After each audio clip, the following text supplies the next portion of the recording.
सत साहेब, सभी को राम राम। दास का सभी को प्रणाम। आज कबीर साहब जी की प्रेरणा हुई है कि आपको कुछ सत्य बताया जाए। परमात्मा ने लीला की, लेकिन परमात्मा की उस लीला को कोई समझ नहीं पाया।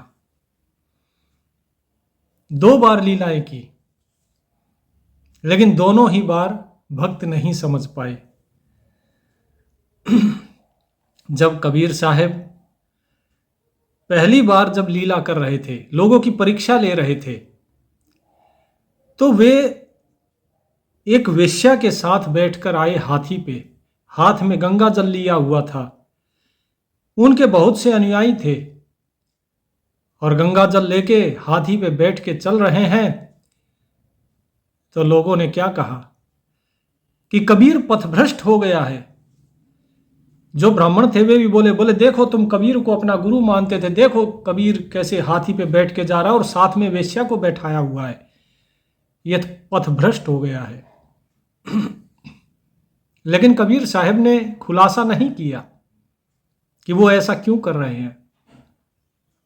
आगे चले तो धीरे धीरे करके जिन भक्तों को उनके ऊपर अटूट श्रद्धा और प्रेम था, केवल वो रहे, बाकी सभी जिनके मन में दुविधा आई, जिनके मन में शंका आई, वो उनको छोड़कर चले गए। कबीर साहब देख रहे थे कि कौन रहता है और कौन नहीं, कितनों को मेरे ऊपर अटूट विश्वास है। केवल कुछ भक्त रह गए। उसके बाद जब कबीर साहब उस गणिका के घर पर जाकर उतरे हाथी से, तो इस गणिका ने कहा, बोले गुरुदेव आइए, इस तुच्छ जीव के घर पर आपका स्वागत है। तो कबीर साहब उसके दरवाजे में जब घुसने लगे, पहले बाड़ होती थी घर के बाहर, घर के अंदर नहीं, घर के बाहर में ही बाड़ होती थी। जब उसमें घुसने लगे तो अर्जुन सर्जुन जो थे वो साथ में थे। उन्होंने कबीर साहब को टोक दिया कि साहब यहां ना बैठिए, ये द्वारा है नीच। तो कबीर साहब ने बाणी उच्चारी कि हाड़ चाम की देह, किसकी? हाड़ चाम की, कि ऊंच नीच में हम बसें, हाड़ चाम की देह है, अर्जुन सर्जुन राखियो निश्चय शब्द सने है। कि हे अर्जुन सर्जुन, तुम्हें जो नाम दिया गया है उस नाम में निश्चय ही अपना विश्वास रखना, क्योंकि यह नाम ही तुम्हारा बेड़ा पार लगाएगा। अंत तक तुमने मेरा साथ दिया और आखिरी में आके तुमने मेरे ऊपर संदेह जना दिया। तुम मुक्ति के द्वार पे पहुंच गए थे, लेकिन मुक्ति के द्वार से वापस आ गए। अरे ऊंच नीच क्या होता है? ऊंच नीच, इस ऊंच और नीच में हम ही बसे हैं, हमसे इतर कोई नहीं है। ऊंचे भी हम ही हैं और नीचे भी हम ही हैं, तो क्या ऊंच नीच? तुमने मेरे ज्ञान के मर्म को नहीं समझा।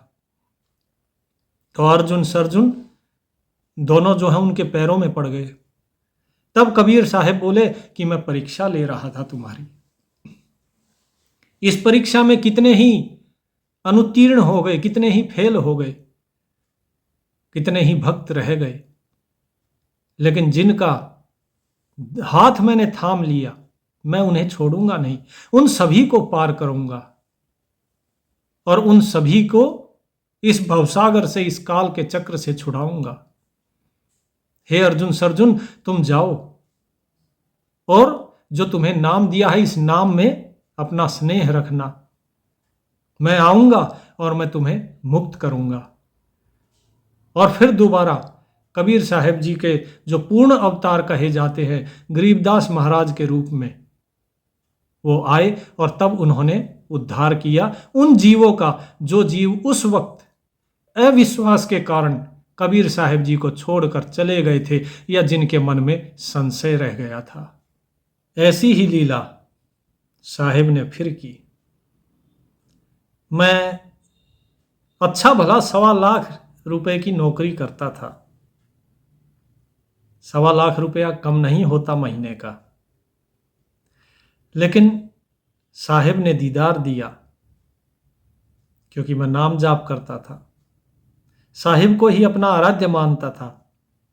उन्होंने नामदान दिया। मैंने आपको बहुत बार बताया भी होगा कि मेरे आत्मिक गुरु कबीर साहिब हैं। अगर आपने मेरे सत्संग सुने हैं तो उसमें आपने ये चीज सुनी भी होगी। तो साहिब ने मुझसे कहा कि मूर्खा, सारी उम्र बीत रही है तेरी, इतने वर्ष हो गए, क्या सारी उम्र गुलामी करता रहेगा? नाम तो जपता है लेकिन मेरी तरफ चलता नहीं है। आह, तुझे लेकर चलता हूं उस तरफ जहां तू जाना चाहता है लेकिन जा नहीं रहा है। साहिब ने कृपा करी मुझ पर, लेकिन उस वक्त मुझे लगा कि यह शायद मेरा भ्रम है, यह वहम है, तो इसलिए मैंने इतना ध्यान नहीं दिया। मैं अपनी नौकरी करता रहा। लेकिन बार बार ये चीजें होने लगी। बार बार साहिब जो है चेताने के लिए आते। कभी दिन में स्वप्न में आ जाते, कभी रात में आ जाते। और एक दिन जब ध्यान में बैठा था तब ये लीला फिर हुई। साहिब ने कहा कि समझा नहीं अभी तक? बस इतना ही कहा और मेरी आंखें खुल गई।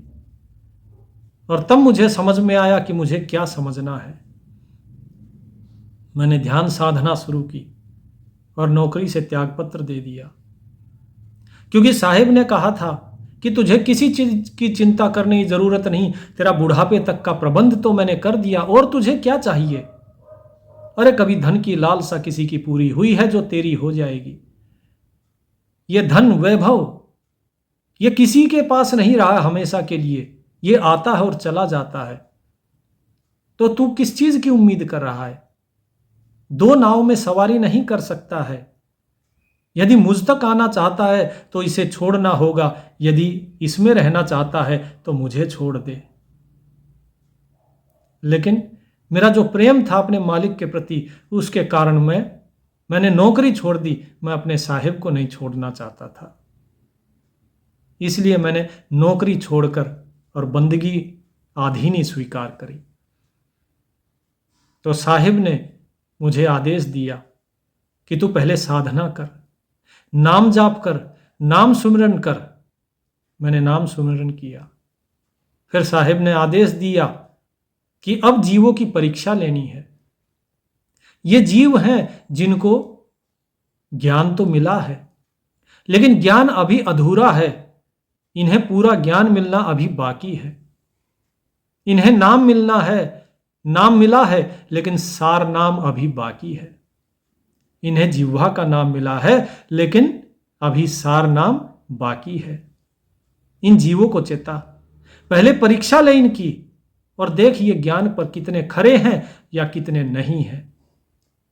एक बार परीक्षा मैं ले चुका हूं, अब परीक्षा लेने की बारी तेरी है। तो साहिब ने इस दास पर कृपा करी और परीक्षा हेतु मैंने आप सभी को फेसबुक पर, यूट्यूब पर और भी बहुत जगह मैंने वीडियो डाली, मैंने कमेंट डाले।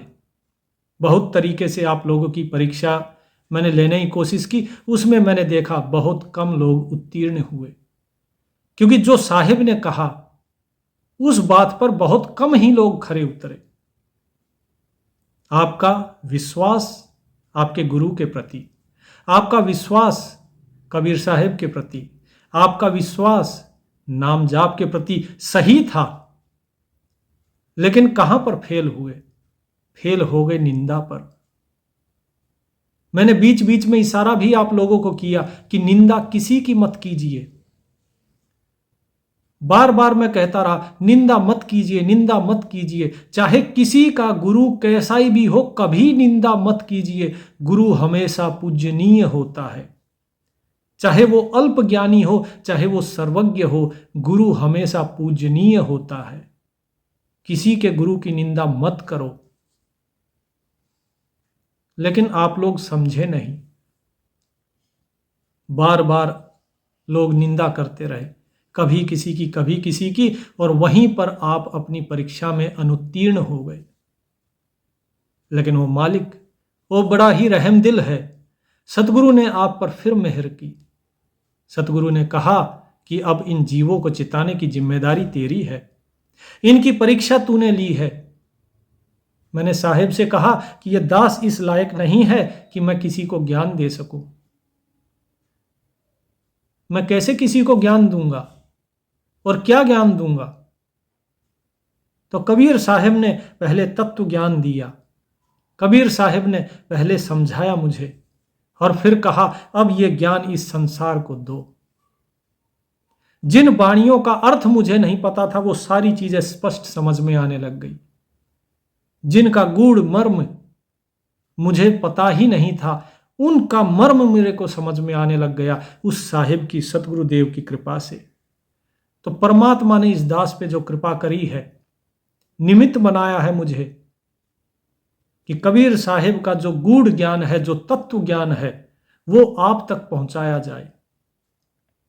तो इस चीज के लिए मैं परमात्मा का धन्यवाद देता हूं। और आप सभी को मैं यही कहूंगा कि जो नाम आपके गुरु ने आपको दिया है, उसे दृढ़ भाव से भजते रहिए, उसका सुमिरन करते रहिए। परमात्मा की आज्ञा से परमात्मा के जो तत्व ज्ञान है, जो सच्चा ज्ञान है, वो आप तक पहुंचेगा। परमात्मा ने उसकी जिम्मेदारी मुझे दी है, तो मैं पूरी कोशिश करूंगा कि जन जन तक, हर एक व्यक्ति तक ये ज्ञान पहुंचे। जो सार शब्द, सार नाम जो अभी तक आपको नहीं मिला, उस सार नाम तक आप पहुंचे। अभी तक आप जिह्वा का जाप कर रहे थे, इस जिह्वा से अजपा जाप तक आप पहुंचे। परमात्मा आपको मुक्त कराना चाहता है, उस मुक्ति तक आप पहुंचे, क्योंकि यही समय है और बहुत कम समय बचा है इस मुक्ति के लिए। यदि इस वक्त चूक गए तो फिर 84 लाख योनियों में भटकना पड़ेगा। एक योनि का 1 वर्ष भी मानो तो 84 लाख वर्ष, इतना आपको भटकना पड़ेगा, तब जाकर फिर मनुष्य का जन्म मिल सकता है। तो इसलिए जो साहिब ने कृपा करी है, उस कृपा का लाभ उठाइए। आपको दूसरा मौका दिया जा रहा है, तो उसका लाभ उठाइए। जो आपको वाणी बताई जाएगी, जो आपको साहिब का तत्व ज्ञान बताया जाएगा, जो उनका गूढ़ ज्ञान बताया जाएगा कबीर साहिब जी का, वो सारा ज्ञान आप तक पहुंचेगा। बस एक प्रार्थना है मेरी आपसे, जो साहिब ने आज्ञा दी है कि किसी को भी निंदा मत करने देना, तो आप सभी से विनती है, आज अभी इसी वक्त से किसी की निंदा नहीं करनी है। हर एक व्यक्ति, हर एक भगत, जितने भी कबीर पंथी, गरीबदासी या और भी जो भी अन्य संप्रदायों के लोग सुन रहे हैं, आपको किसी की भी निंदा नहीं करनी, चाहे वो आपका शत्रु ही क्यों ना हो। ना सास बहू की निंदा करेगी, ना कोई भगत दूसरे संप्रदाय के भक्त की निंदा करेगा, ना कोई कृष्ण की निंदा करेगा, ना किसी और भगवान की, किसी की निंदा नहीं करनी है, क्योंकि निंदा के कारण ही आप सभी अनुत्तीर्ण हुए हैं। केवल कुछ भक्त ही उत्तीर्ण हुए हैं, और मैं बधाई देता हूं और साथ ही साथ सावधान करता हूं उन भक्तों को जो सत्य मार्ग पे चल रहे हैं और जो उत्तीर्ण हुए हैं, कि अपने मन में ये अहम भावना आने दें कि आप उत्तीर्ण हो गए। जो उत्तीर्ण हुए हैं उन भक्तों को बता दिया जा चुका है कि वो उत्तीर्ण हो गए हैं, लेकिन उनके आगे का जो मार्ग है वो थोड़ा और कठिन होने वाला है, इसलिए थोड़ा सा संभल के, क्योंकि लोग तो वैकुंठ से भी वापस फेर दिए जाते हैं, आप तो अभी इस संसार में ही हैं। तो इसलिए सभी भक्तों से इस दास का नम्र निवेदन है कि जो साहिब की वाणी बताई जाएगी उसे ध्यानपूर्वक सुनिएगा। अगर आपके कोई प्रश्न हैं, उन प्रश्नों के उत्तर भी दिए जाएंगे। मैं कोशिश करूंगा कि आप सभी के प्रश्नों के उत्तर दिए जाएं, लेकिन प्रश्न सही होने चाहिए। प्रश्न ऐसा नहीं बोले जी फलाने गुरु ने ये कहा है, उस गुरु ने ये कहा है, यहाँ पे इधर। पहले आप अपने जो मटका है आपका जो भरा हुआ है, जो आपने इधर उधर से भरा है, उसको आपको खाली करना होगा। तभी जो गूढ़ ज्ञान कबीर साहिब जी का है, जो उस परमात्मा का तत्व ज्ञान है, वो आपके अंदर डल पाएगा। नहीं तो फिर इस भटकन में ही आप, इस भटकाव में ही भटकते रह जाएंगे। तो उस परमात्मा का नाम लीजिए। जो नाम आपको दिया गया है, नाम तो वही है, क्योंकि सत्य तो एक ही है, तो नाम वही है। इस नाम को जैसे ही साहिब कहेंगे जग जाहिर कर दिया जाएगा। तो इसलिए नाम एक ही है, जो आपको आपके गुरु से मिला है। आप उस नाम को जपते रहिए, उसी पर आप अपनी आस्था रखिए। धीरे धीरे धीरे धीरे आपको सारी चीज़ें स्पष्ट होती चली जाएंगी। आपका सारा जो अंधकार है वो मिटता चला जाएगा और उस सत्य ज्ञान की, उस परम तत्व की आपको प्राप्ति होगी। दास को जो परमात्मा कहेंगे, जैसी आज्ञा होगी, वैसा आप तक पहुंचा दिया जाएगा। सत साहेब।